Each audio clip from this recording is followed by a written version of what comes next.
सभी दोस्तों को मेरा नमस्कार। दोस्तों स्वागत है आपका एसपी बायोलॉजी क्लासेस में।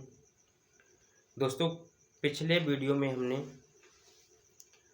श्वसन तंत्र के बारे में पढ़ा था और उसमें जाना था कि कौन कौन से ऑर्गन होते हैं जो हमें श्वास लेने में सहायता करते हैं, या हमारे शरीर में जो श्वसन अंग होता है वो उसमें कौन कौन से अंग पाए जाते हैं, किस प्रकार से हम श्वसन करते हैं।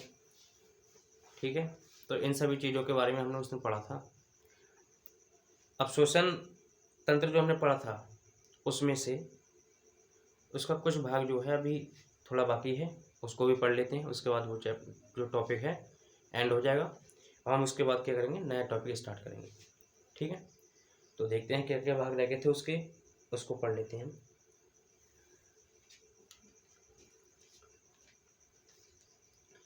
दोस्तों चैप्टर जो चल रहा था वो हमारा था जैव प्रक्रम। ठीक है, लाइफ प्रोसेसेस, इस चैप्टर के बारे में हम पढ़ रहे थे।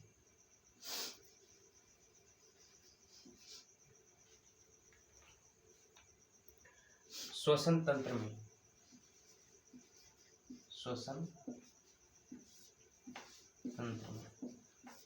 ठीक है,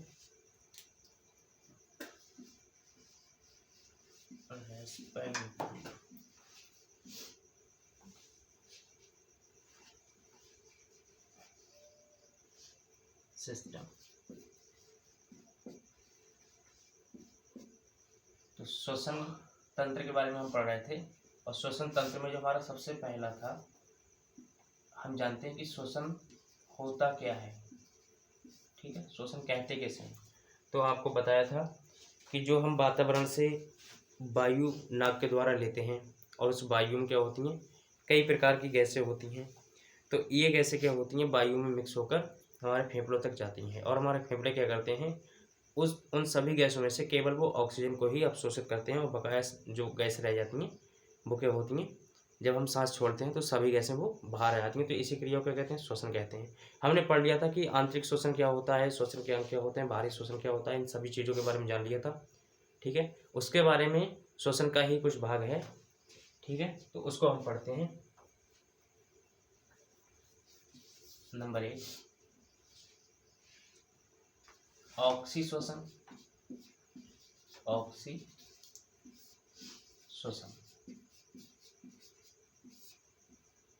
ऑक्सी श्वसन को एरोबिक रेस्पिरेशन भी कहते हैं। एरोबिक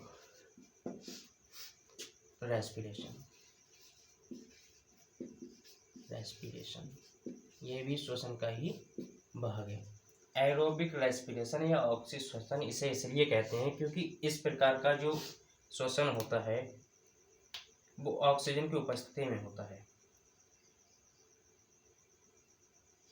एरोबिक रेस्पिरेशन या ऑक्सी श्वसन, एरोबिक रेस्पिरेशन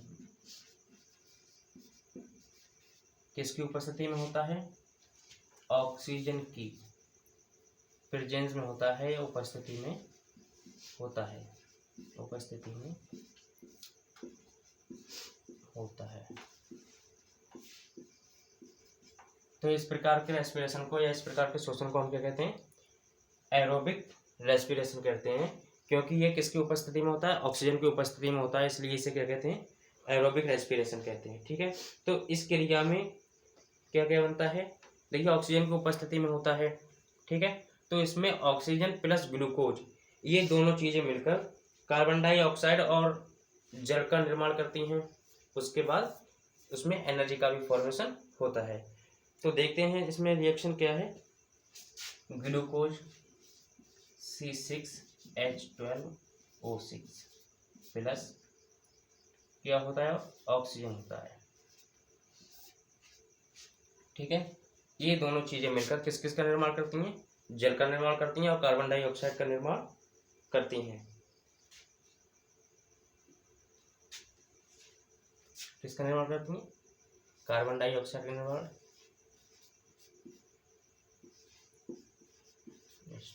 ठीक है, और एनर्जी भी रिलीज होती है। एनर्जी रिलीज होती है। तो यह श्वसन जो कहलाता है वो कहलाता है ऑक्सीश्वसन, ठीक है, इसे एरोबिक रेस्पिरेशन भी कहते हैं।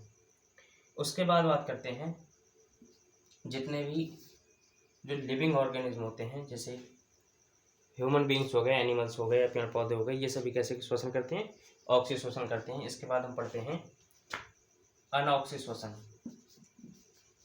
अनऑक्सीश्वसन,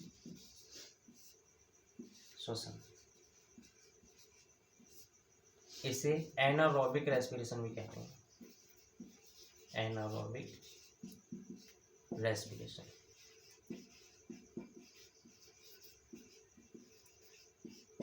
ठीक है, तो इस प्रकार के रेस्पिरेशन क्या होता है, यानी कि ऐसा रेस्पिरेशन या ऐसा श्वसन जो ऑक्सीजन की अनुपस्थिति में होता है, जो ऑक्सीजन की अनुपस्थिति में या अब्सेंस में होता है, अब्सेंस में होता है। ठीक है, तो इस प्रकार के रेस्पिरेशन को क्या कहते हैं, एनारोबिक रेस्पिरेशन कहते हैं। तो इस प्रकार की श्वसन को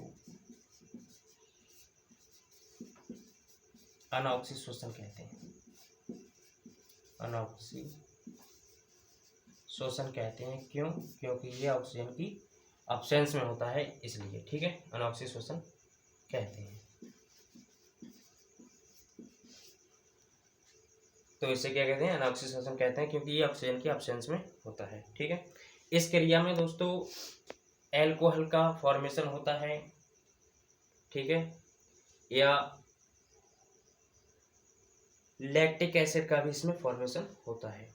ठीक, तो इसमें एनारोबिक रेस्पिरेशन में क्या होता है, ग्लूकोज जो होता है वो एल्कोहल का फॉर्मेशन करता है और कार्बन डाइऑक्साइड का भी फॉर्मेशन करता है। ग्लूकोज किसका फॉर्मेशन करता है, ग्लूकोज C6H12O6 किसका फॉर्मेशन करता है, एथिल अल्कोहल का, C2H5OH, ये क्या है, एथिल अल्कोहल,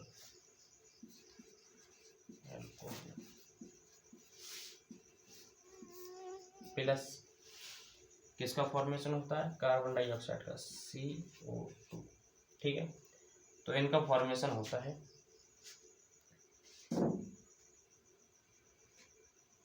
और इसके साथ में एनर्जी भी रिलीज होती है।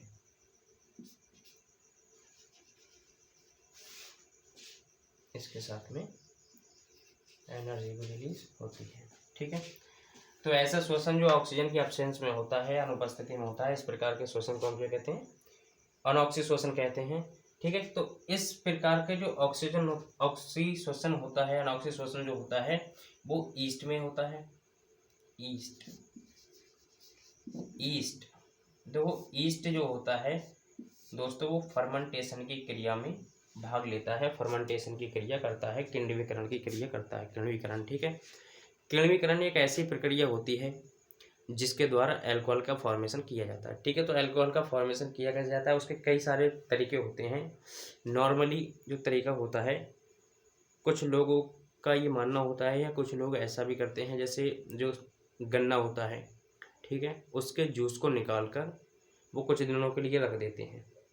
ठीक, तो उसमें ईस्ट डेवलप हो जाता है और वो क्या करता है, फर्मेंटेशन करता है, किण्विकरण करता है, जिससे वो उसका घोल तैयार हो जाता है। मतलब जो गन्ना का जूस होता है या जो क्या कहते हैं मिठाई बनाई जाती है गन्ने के जूस से, उसको डाल के रख देते हैं, तो उससे क्या होता है, उसका घोल तैयार हो जाता है। ठीक है, तो उसको फिर गर्म करने का भी तरीका होता है। गर्म करने के बाद में वो भाप के रूप में उसका जो वेपर बनता है, उससे वो अल्कोहल प्राप्त होती है।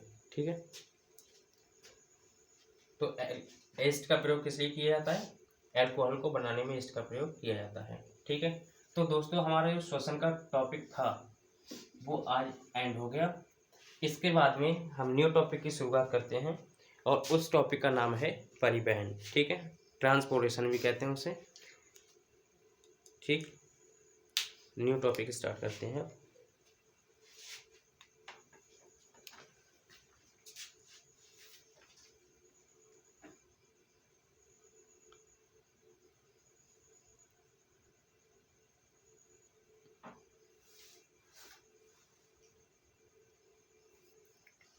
ठीक है दोस्तों, तो नया टॉपिक स्टार्ट करते हैं और टॉपिक का नाम है परिवहन।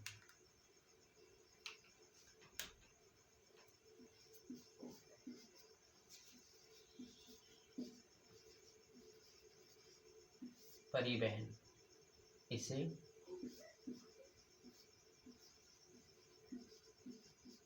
ट्रांसपोर्टेशन भी कहते हैं, ट्रांसपोर्टेशन। ठीक है, ये परिवहन जो होता है वो सजीव जो होते हैं उनमें ऐसी क्रिया होती है जिसके द्वारा वो बाहर वातावरण से कुछ आवश्यक पदार्थों को या आवश्यक गैसों को या आवश्यक जो मटेरियल होते हैं जीवन जीने के लिए इम्पोर्टेंट होते हैं, बाहर वातावरण से उनको प्राप्त करके अपने शरीर में प्रवाहित करते हैं जो जीव होते हैं, सजीव होते हैं। ठीक है, यह क्रिया क्या कहलाती है? परिवहन कहलाती है। जैसे सभी पेड़ पौधे या मानव होते हैं या फिर अन्य जीव जो होते हैं, अन्य एनिमल्स जो होते हैं, वो क्या करते हैं? अपने शरीर में जो भी वो भोजन खाते हैं, ठीक है, भोजन खाते हैं, जो भोजन जो होता है वो कहाँ से प्राप्त होता है? वातावरण से ही प्राप्त होता है। ठीक है, नॉर्मली हम लोग क्या करते हैं, जो भी साग सब्जी होती है या फिर अनाज होता है वो कहाँ? वातावरण में ही सब उत्पन्न होता है, वातावरण में ही पैदा होता है। ठीक है, उसको हम क्या करते हैं? पहले काट लेते हैं, उसके बाद में उसे पकाते हैं, उसके बाद में ही खाते हैं। यानी कि जो चीज़ें हमें मिल रही हैं वो कहाँ से मिल रही हैं? बाहर वातावरण से मिल रही हैं। ठीक है, तो उन चीज़ों को जब हम खाते हैं तो वो चीज़ें जब हम खाते हैं तो डाइजेशन होने के बाद में वो चीज़ें जो होती हैं वो हमारे शरीर में भी मतलब फैल जाती हैं ब्लड के साथ में। ठीक है, तो शरीर में जो फैल जाती हैं ब्लड के साथ में, तो वही क्रिया क्या कहलाती है? परिवहन कहलाती है। ऐसे ही पेड़ पौधों में होता है, जो भी पेड़ पौधे होते हैं वो क्या करते हैं, उनमें जल के साथ जो भी मटेरियल होते हैं, खनिज हो गया, लवण हो गया, ये सभी चीज़ें होती हैं वो जल में घुल जाती हैं। ठीक, और जल में घुलने के बाद ये चीज़ें जो होती हैं वो पेड़ पौधों के शरीर में ट्रैवल करती हैं या उनके पूरी बॉडी में एक जगह से दूसरी जगह जाती हैं। तो यही क्रिया क्या कहलाती है? परिवहन कहलाती है। ठीक है, समझ में आ गया सभी को? ट्रांसपोर्टेशन या परिवहन क्या होता है?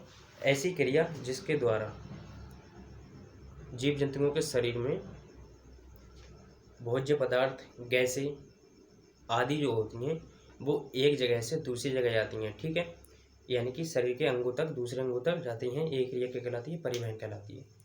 ठीक, तो देखते हैं क्या होता है।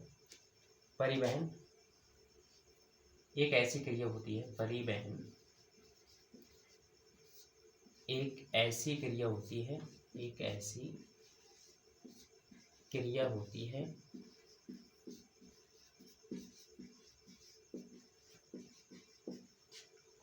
जो एनिमल्स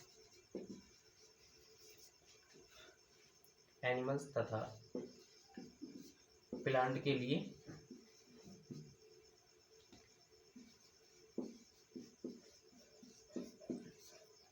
बहुत जरूरी होती है। कैसी होती है? बहुत जरूरी। ठीक है, इस क्रिया के द्वारा क्या होता है? इस क्रिया के द्वारा जो आवश्यक चीजें होती हैं, आवश्यक पदार्थ या चीजें शरीर के सभी अंगों तक जाती हैं, शरीर के सभी अंगों तक जाती हैं, सभी अंगों तक जाती हैं। ठीक है, कहाँ तक जाती हैं? सभी अंगों तक जाती हैं या पूरी बॉडी में या पूरे शरीर में फैल जाती हैं, पूरे शरीर में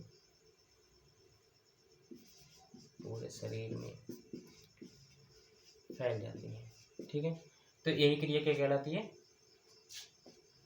परिवहन कहलाती है। पेड़ पौधों में ये जल के द्वारा होती है, यानी कि जल जो होता है वो सभी चीज़ों को ले जाकर पेड़ पौधे की पूरी बॉडी में फैलाता है। और मानव शरीर जो होता है उसमें किसके द्वारा होती है? रक्त के द्वारा होती है ये क्रिया। तो परिवहन किसे कहते हैं? यानी कि ऐसी क्रिया जिसमें आवश्यक पदार्थ जो होते हैं, जैसे हमारी गैसें हो गई, जो ऑक्सीजन हम लेते हैं, ठीक है, ये सभी चीज़ें होती हैं आवश्यक चीज़ें, आवश्यक गैसें हो गई, ठीक, जल हो गया, और भी जो भोज्य पदार्थ होते हैं, पोषक पदार्थ होते हैं, वो सब ब्लड में मिक्स होकर कहाँ जाते हैं? शरीर के सभी अंगों कोशिकाओं तक जाते हैं। एक क्रिया क्या कहलाती है? परिवहन कहलाती है। ठीक, तो अब पढ़ते हैं कि पादप जो होते हैं, प्लांट जो होते हैं, उनमें परिवहन कैसे होता है। ठीक, तो सबसे पहले हम पढ़ेंगे कि पेड़ पौधों में परिवहन कैसे होता है।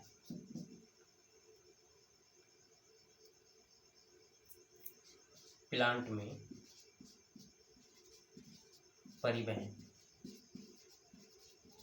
परिवहन, ठीक है, क्या लिख सकते हैं? ट्रांसपोर्टेशन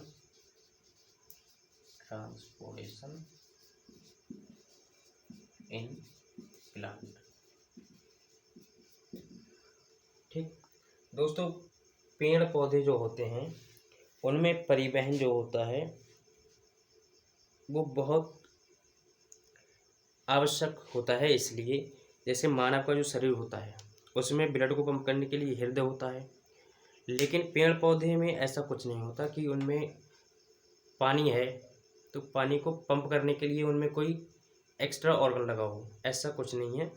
केवल और केवल ट्रांसपीरेशन की या बाष्पोत्सर्जन की जो क्रिया होती है उसके द्वारा पानी का खिंचाव जो होता है वो पेड़ पौधों के शरीर में बना रहता है। ठीक है, तो पानी शरीर के अन्य अंगों तक ले जाने के लिए पेड़ पौधे जो होते हैं उनके शरीर के और अंग होते हैं, जैसे पत्तियाँ हो गई, पतली पतली टहनियाँ हो गई, ठीक है, या ब्रांच हो गई, शाखाएँ हो गई, फल हो गए, इन सभी चीज़ों में फल फूल तक जो वाटर जाता है या जो पोषक पदार्थ जाते हैं या खनिज और लवण जो होते हैं वो जाते हैं, तो वो किसके माध्यम से जाते हैं? सभी जल के माध्यम से जाते हैं। और जल किस प्रकार से पेड़ पौधे अवशोषित करते हैं उस बारे में हम जानते हैं। ठीक है, तो पेड़ पौधे जो होते हैं वो क्या करते हैं?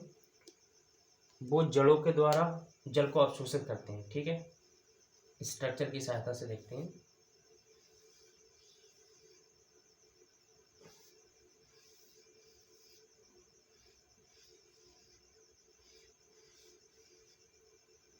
ठीक है,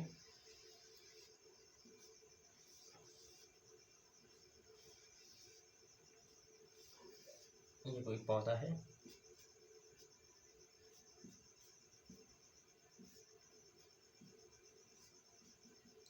ठीक है, ये इसकी रूट है, ये क्या है? जड़ है, ये पत्तियां हैं, ये इसका तना हो गया। ठीक है, तो जड़ जो होती हैं, जड़ में आप सभी ने देखा होगा छोटे छोटे बालों की जैसी संरचना निकली होती हैं जड़ों में, इस तरह से छोटी छोटी, जो मिट्टी में अंदर की ओर जाती है इस तरह से। इन जड़ों को कहते हैं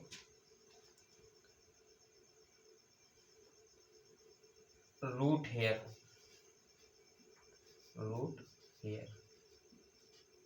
ठीक है, या फिर हिंदी में कहते हैं मूल रोम। रोम मीन्स होते हैं बाल, बालों की जैसे संरचनाएं होती हैं पतली पतली, वो क्या कहलाती हैं? रूट हेयर कहलाती हैं, मूल रोम कहलाते हैं। ठीक है, तो जो जड़ होती हैं वो किस में होती हैं? मिट्टी में लगी हुई होती हैं, मिट्टी में होती हैं। ठीक है, ये सॉइल होगी, मिट्टी में लगी हुई होती हैं। ठीक है, और मिट्टी में क्या होता है? पानी उपस्थित रहता है, यानी कि वाटर उपस्थित रहता है, जल उपस्थित रहता है। तो ये रूट हेयर या मूल रोम जो होते हैं वो जल को अवशोषित करते हैं। किसको अवशोषित करते हैं? जल को अवशोषित करते हैं।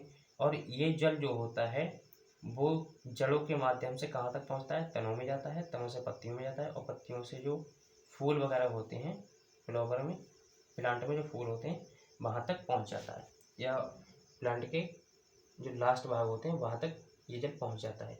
लेकिन जल जो होता है वो भी तो किसी न किसी माध्यम से जाता है। पेड़ पौधों के तने जो होते हैं या पत्तियां जो होती हैं या फूल जो होते हैं उनमें भी किसी न किसी माध्यम से जाता है।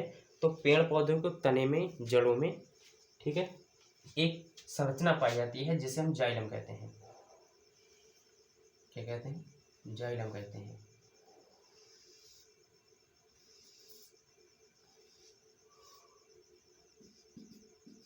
इसे कहते हैं जाइलम। जाइलम एक संरचना पाई जाती है जिसे जाइलम कहते हैं। ये जाइलम क्या होती हैं? पतली पतली नलिकाएं होती हैं, ठीक है। जिस प्रकार से जो पाइप होता है पानी वाला, जो मोटर का पाइप होता है, उसको हम मोटर के एक्सरे में लगा देते हैं तो उससे होकर पाइप पानी जो होता है वो हम कहीं भी ले जा सकते हैं, मतलब अपनी इच्छा के अनुसार इधर उधर ले जा सकते हैं, ठीक है। तो ये नलिकाएं जो होती हैं वो तने में पाई जाती हैं। जैसे ये तने का स्ट्रक्चर है, ये नलिकाएं जो होती हैं वो इस प्रकार से तने में लगी होती हैं और तने के जो वहाँ तक पाई जाती हैं, रूट से लेकर, जड़ों से लेकर, ये कहाँ तक पाई जाती हैं? जहाँ पर तने का अंतिम भाग होता है वहाँ तक ये फैली रहती हैं। तो रूट से जो पानी आता है, यानी कि जो जल आता है, वो इन नलिकाओं से होते हुए, जाइलम नलिकाओं से होते हुए पेड़ पौधों की लास्ट भाग तक जाता है, अंतिम भाग तक जाता है, ठीक है। कौन से भाग तक जाता है? अंतिम भाग तक जाता है। जैसे ये इसका अंतिम भाग है पेड़ का, ठीक है। तो ये क्या हुआ? जल रूट के द्वारा यानी कि जड़ों के द्वारा अवशोषित कर दिया गया और ये जाइलम के द्वारा कहाँ चला गया? अंतिम भागों तक चला गया, ठीक है। तो जाइलम के बारे में जानते हैं, क्या होता है जाइलम। जाइलम, ठीक। तो जाइलम जो होता है वो पेड़ पौधों के तनों में पाया जाता है और ये पतली पतली नलिकाएं होती हैं। ये नलिकाएं जो होती हैं उनका काम क्या होता है? जल को पेड़ पौधों के जड़ों के जो जड़ें पेड़ पौधे के जल को अवशोषित करती हैं, पेड़ पौधे की जड़ें जो होती हैं वो जल को अवशोषित करती हैं। तो ये जल जो होता है वो जाइलम के द्वारा पेड़ पौधों के अन्य भागों तक जाता है। जाइलम का काम इतना ही होता है कि ये जल जो होता है उसको पेड़ पौधों के अन्य भागों तक पहुंचाता है, ठीक है। लेकिन जो जल होता है उसमें भी लवण, खनिज, ये सभी चीज़ें मिली हुई होती हैं। तो जड़ जब जल को अवशोषित करेंगी तो उनके साथ में खनिज, लवण भी चले जाएंगे पेड़ पौधे की बॉडी में, ठीक है, अंदर चले जाएंगे उसमें, पेड़ पौधे के शरीर में। अब बात करते हैं कि फ्लोएम क्या होता है। तो हमने पढ़ लिया कि जड़ों के द्वारा जो जल अवशोषित हुआ, आवश्यक पदार्थ थे वो जल में घुलकर पेड़ पौधों के शरीर तक चले गए, ठीक है। अब पेड़ पौधों के इसके अलावा कुछ और भी तो चाहिए। सनलाइट की उपस्थिति में वो अपना भोजन बनाता है पेड़ पौधे, उसके द्वारा एनर्जी जो बनती है वो भी तो चाहिए भी, ठीक है।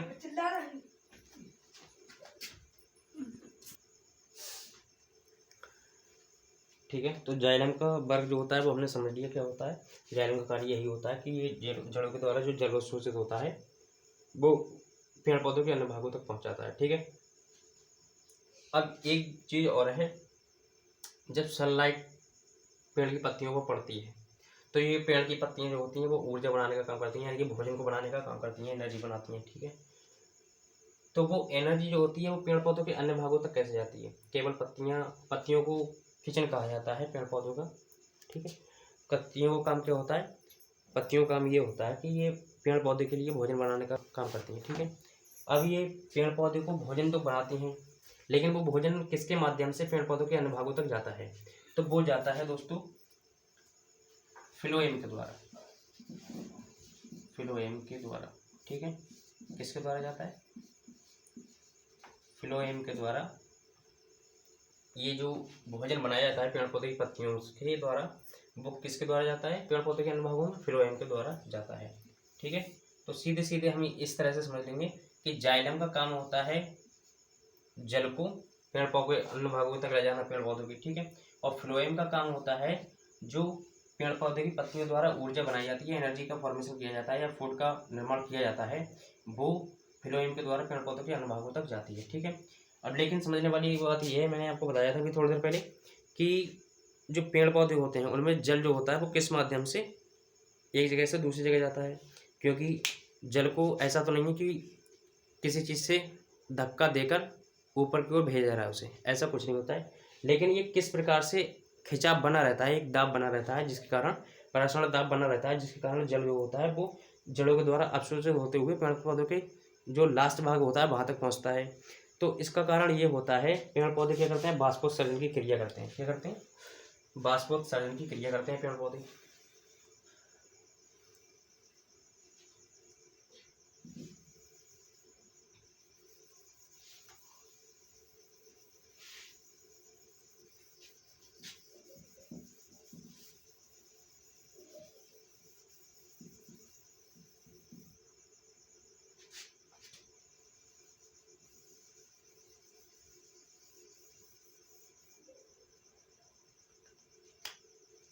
पेड़ पौधे क्या करते हैं, बाष्पोत्सर्जन की क्रिया करते हैं।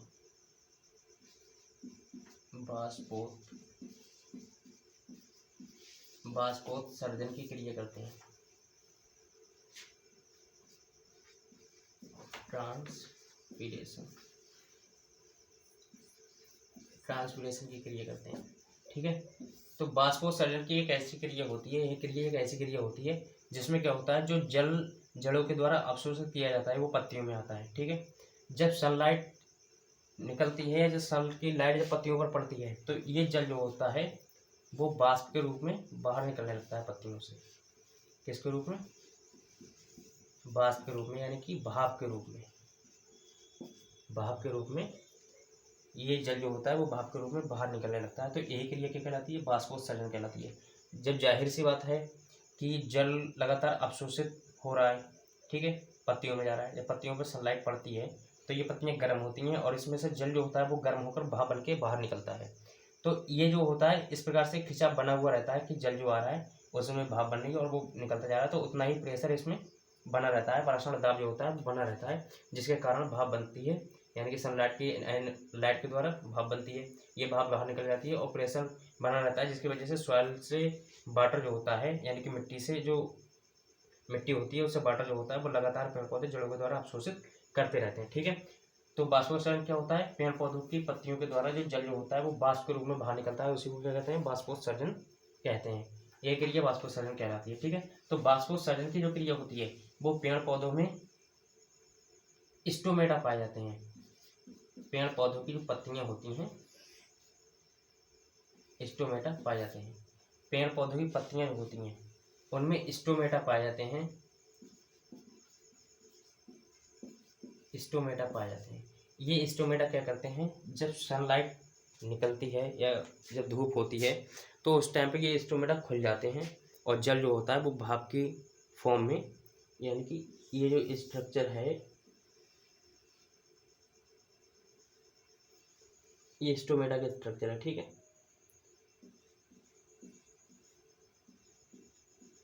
ये स्टोमेटा इस समय खुला हुआ स्टोमेटा है, खुला स्टोमेटा। जब सनलाइट निकलती है, जब धूप पेड़ पौधे की पत्तियों पड़ती हैं तो इस स्थिति में स्टोमेटा हो जाता है, यानी कि ये स्टोमेटा का छिद्र होता है। क्या होता है, छिद्र होता है। जब सनलाइट निकलती है या धूप जब तेज होती है तो पानी जो होता है, जल जो होता है वो इसी छिद्र के द्वारा भाप के रूप में बाहर निकलता है, भाप के रूप में या बाष्प के रूप में बाहर निकलता है। ठीक है, तो इसी क्रिया को क्या कहते हैं, बाष्पोत्सर्जन कहते हैं। और इसमें मदद कौन करता है, इसमें मदद करता है भाप को बाहर निकलने के लिए स्टोमेटा। ठीक है, तो ये क्या पाए जाते हैं, पत्तियों पर पाए जाते हैं। पत्तियों की जो निचली सतह होती है उस पर इनकी संख्या ज़्यादा होती है और ऊपरी सतह पर कम होती है। ठीक है, तो जब बाष्पोत्सर्जन, अच्छा एक आपके लिए क्वेश्चन ये रहेगा, क्या होता है जब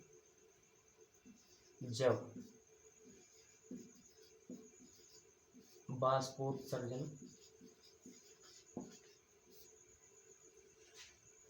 में जल अवशोषण की क्षमता,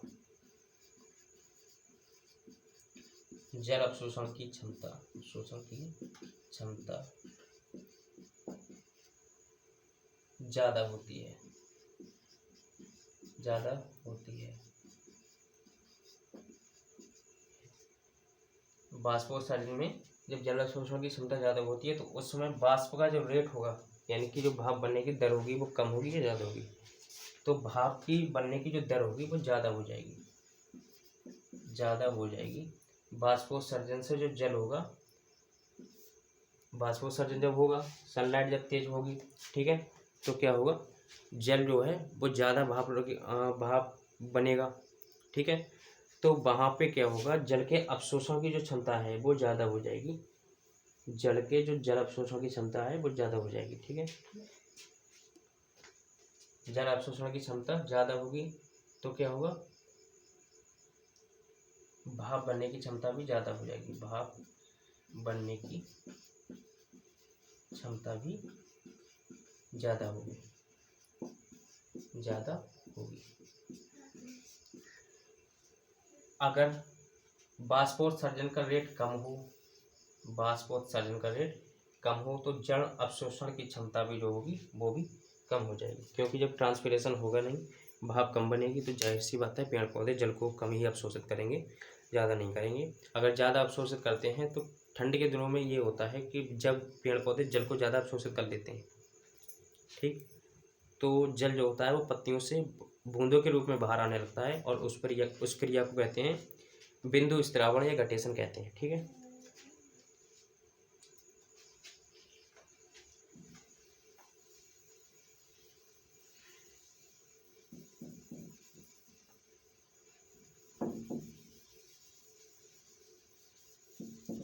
इससे भी समझ लीजिए बिंदु स्त्रावण होता क्या है। ये एक इम्पोर्टेंट क्वेश्चन रहेगा आपके लिए, बिंदु स्त्रावण, बिंदु स्त्रावण, इसे घटेशन कहते हैं, घटेशन के नाम से भी जानते हैं। ठीक है, घटेशन, जब जल पत्तियों से बूंद के रूप में बाहर निकलता है, रूप में बाहर निकलता है,